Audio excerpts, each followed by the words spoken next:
कौन कहता है आसमान में छेद नहीं होता, एक पत्थर तो तबीयत से उछालो यारो. एक सर्वसामान्य शेतकऱ्याचं पोरग काय करू शकतं याची प्रचिती अख्ख्या महाराष्ट्रानं जरांगे पाटलाच्या रूपानं पाहिली. तिकडे गोदा पट्टा गाजत होता, तसाच इकडे एका काळी पेनगंगा पट्टा गाजत होता. काळ होता 2010च्या सुमाराचा आणि गाजवणाऱ्या भूमिपुत्राचं नाव होतं विष्णुपंत कडूजी भुतेकर. विषय होता रिसोड तालुक्यात पैनगंगा नदीवर आधुनिक पद्धतीने बॅरेज बांधावे म्हणून. अर्थातच पेनगंगेकाठी असलेल्या छोट्याशा शेतकरी कुटुंबात त्यांचा जन्म झाला. म्हणूनच शेतकरी कुटुंबाच्या पदरी येणाऱ्या सर्व उपेक्षा विष्णुपंत यांच्याही नशिबी आल्या होत्या. आणि त्याच जाणीवेतून त्यांनी हेरलं की ग्रामीण भागातील शेतकरी जर आर्थिक सक्षम करायचं असेल तर शेतीशिवाय पर्याय नाही. आणि ज्या शेतकरी समाजाचा उदरनिर्वाह, लेकरांचं शिक्षण, औषधोपचार, दिवाळी, दसरा हे सण आणि सगळं अर्थकारणच जर शेतीवर अवलंबून असेल तर शेती संलग्न सर्व पायाभूत सुविधा उपलब्ध असणं देखील तितकंच गरजेचं होतं. नेमकं हेच वास्तव या भूमिपुत्राने हेरलं. पण गटातटात राजकीय पक्षांमध्ये विभागलेल्या ह्या शेतकरी समाजाला चळवळीत सहभागी करणं तितकं सोपंही नव्हतं. विष्णुपंत भुतेकर यांनी कदाचित हे ओळखूनच तेव्हाच्या शासनाला, प्रशासनाला आणि सर्व पक्षीय लोकप्रतिनिधींना आव्हान केलं. पक्ष, जात, गट, तट हे सर्व विसरून शेतकरी समाज म्हणून एकत्र येऊया, शेतकऱ्यांच्या लेकराच्या भविष्यासाठी चळवळ करूया. आणि सुरू झाला प्रवास. नदी ही खरं तर जीवनदायिनी असते. ती खळखळून वाहली की आजूबाजूचा परिसरही तसाच उजळून निघतो. पण ह्या खळखळून वाहणाऱ्या नदीला कुठेतरी थांबवावं लागतं, तिला आडवावं लागतं. हेच वास्तव विष्णुपंत भुतेकरांनी हेरलं आणि रिसोड तालुक्यातील सर्व कोल्हापुरी पद्धतीच्या बंधाऱ्याच्या जागेवर आधुनिक पद्धतीने पाणी अडवणारे बॅरेजेस बांधण्यात यावेत अशी मागणी रेटून धरली. नदीकाठच्या सर्व गावातील शेतीपंपांना योग्य दाबाचा वीज पुरवठा मिळावा म्हणून कुर्हा 33 केवी, वाकत 33 केवी, धोडप बोडके, देगाव, रिसोड 33 केवीची कामं लवकर करावी अशी मागणी रेटून धरली. आणि नंतर विष्णुपंत यांच्या सततच्या पाठपुराव्यामुळे ती पूर्णत्वास आली, ज्याचा आज शेतकऱ्यांना मोठा फायदा होतोय. शेतकऱ्यांना पाहिजे तिथं विद्युत रोहित्र द्या अशा सर्व मागण्या विष्णुपंत भुतेकर यांनी आग्रही भूमिका घेत पूर्ण करून घेतल्या. देगाव, पेनबोरी ह्या गावाला जोडणारा पेनगंगेवरील पुलाच्या कामात विष्णुपंत भुतेकर यांचं योगदान सर्वश्रुत आहे.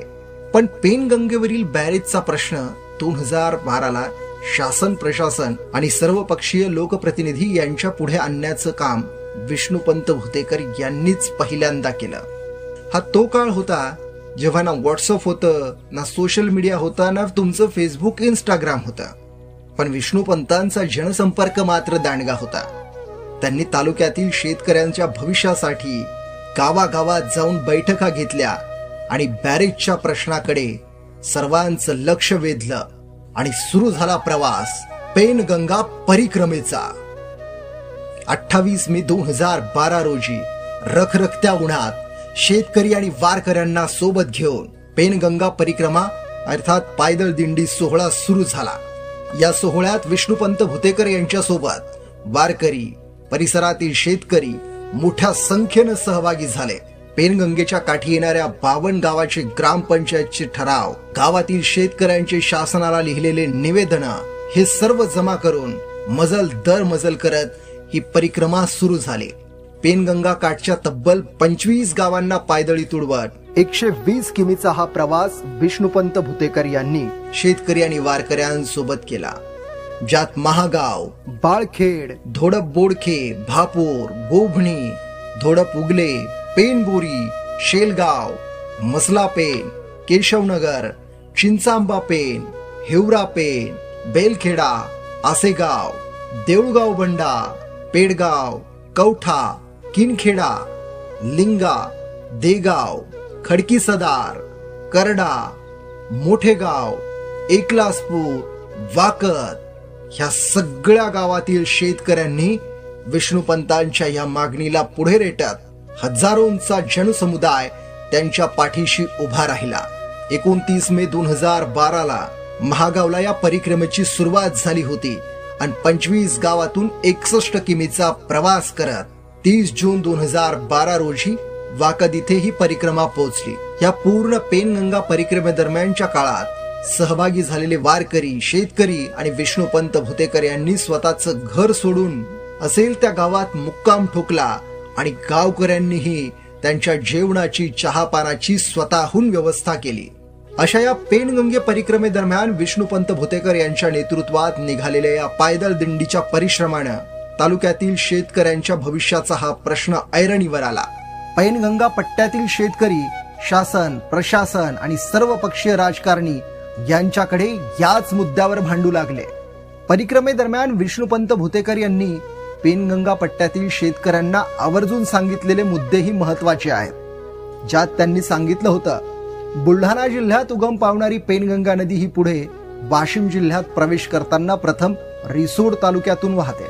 रिसोड तालुक्यात तब्बल 56 किलोमीटरचा प्रवास करून या क्षेत्रातील सर्व नदी नाल्यातील पाणी ती पुढे वाहून नेते.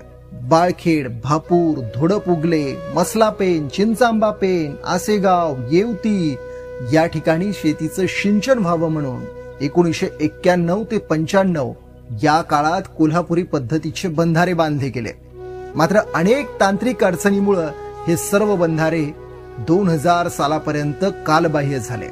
पाणी मिळत नाही म्हणून सिंचन नाही, सिंचन नाही म्हणून वसुली नाही आणि वसुली नाही म्हणून बंधाऱ्याची दुरुस्ती नाही. या दुष्टचक्रात पेनगंगे काठचे शेतकरी अडकले. रिसोड तालुक्यातील 40 गावांच्या पाणी पुरवठा योजना ह्याच पेनगंगेतून आहेत. पेनगंगा नदीसारखा दुसरा मुबलक पाण्याचा स्रोत या तालुक्यातील शेतकऱ्यांना उपलब्ध नाही. मात्र ह्या नैसर्गिक देणगीचा वापर ह्या तालुक्यात होत नाही, हीच खंत विष्णुपंत भुतेकर यांनी बोलून दाखवली. 2006च्या पुरानं घातलेलं थैमान, नदीला आलेला पूर तर सर्वांनी बघितलाच, पण त्याच वर्षी हिवाळ्यात मात्र रब्बीच्या पाण्यासाठी पाणी उपलब्ध नव्हतं, तर उन्हाळ्यात पिण्याच्या पाण्यासाठीही वनवन भटकावं लागत होतं. हे सर्व शेतकऱ्यांनी अनुभवलं होतं. याच पेनगंगा नदीच्या पाण्याचा योग्य वापर झाला असता तर 10,000 हेक्टर क्षेत्रावर सिंचन झालं असतं. रिसोड तालुका बारामती सारखा संपन्न झाला असता. हजारो हेक्टर सुपीक जमीन धरणात घालून गावांचं पुनर्वसन करण्यापेक्षा ह्याच नदीवर बॅरेजेस बांधून या तालुक्यातील पाण्याचा प्रश्न सोडवता येणं सहज शक्य आहे. ह्या सर्व बाबी विष्णुपंत भुतेकर यांनी 2012 मध्येच परिक्रमेदरम्यान तत्कालीन शासन, प्रशासन, लोकप्रतिनिधी यांच्या निदर्शनास आणून दिल्या. विष्णुपंत भुतेकर यांची दूरदृष्टी, शेतकऱ्यांप्रती असलेली पोटतिडकी ह्या परिक्रमेदरम्यान सर्वांच्याच लक्षात आली. अगदी अभ्यासपूर्ण मांडणी करून पेनगंगेची ही जलचळवळ उभी करणारे विष्णुपंत भुतेकर हे पहिले शेतकरी नेते आहेत. सतत 6 दिवस पायी चालत प्रवास करून 25 गावांमधून 120 किमी चालत जमा केलेले ग्रामपंचायतचे ठराव आणि शेतकऱ्यांनी शासनाला लिहिलेले निवेदन याच्या आधारे त्यांनी तत्कालीन प्रशासनाला आणि शासनाला वेठीस धरून मुंबई येथे तत्कालीन जलसंपदा मंत्र्यांची विशेष बैठक सरकारला घेण्यास भाग पाडलं. असा हा मंत्रालयापर्यंतचा पेनगंगा परिक्रमेचा प्रवास. पेनगंगा नदीवरील रिसोड तालुक्यात बांधल्या जाणाऱ्या बॅरेजेसचं महत्व हे सरकार समोर मांडणं, ह्या सर्व गोष्टी विष्णुपंत भुतेकर यांची कार्यशैली आणि अभ्यासाची परिपक्वता दाखवतात. त्यानंतर अनेक पत्रकार परिषदा घेऊन वृत्तपत्राच्या माध्यमातून कायम हा प्रश्न विष्णुपंत भुतेकर यांनी जिवंत ठेवला. पण आता सत्ताधारी पक्षात प्रवेश घेऊन आगामी काळातील निवडणुका तोंडावर ठेवून सध्याच्या उपमुख्यमंत्र्यांनी बॅरेजेस बांधण्याची घोषणा केली. त्यांच्या घोषणेचं स्वागतच आहे, पण मागील 12 वर्षापासून धगधगत असलेला हा प्रश्न तात्काळ मार्गी लागावा ही अपेक्षा सुद्धा. तेव्हा या पेनगंगा परिक्रमेत विष्णुपंत भुतेकर यांच्या सोबत सहभागी झालेल्या सर्व वारकरी आणि शेतकऱ्यांसाठी म्हणावंसं वाटतं, कौन कहता है कि आसमान में छेद नहीं होता, एक पत्थर तो तबीयत से उछालो यारो. सोशल मीडिया, व्हॉट्सअप, फेसबुक नसलेल्या त्या दशकात हा लढा ऐरणीवर आणणं तेवढं सोपं मात्र मुळीच नव्हतं. आज संधीच्या चिंध्या पांघरणाऱ्या फक्त नेत्यांचे फोटो स्टेटस ठेवून कर्तृत्व सिद्ध करू पाहणाऱ्या लोकप्रतिनिधींना ही आयती संधी भेटणं ही विष्णुपंत भुतेकर यांनीच उभारलेल्या जल चळवळीची देण आहे, हे मात्र तितकंच खरं.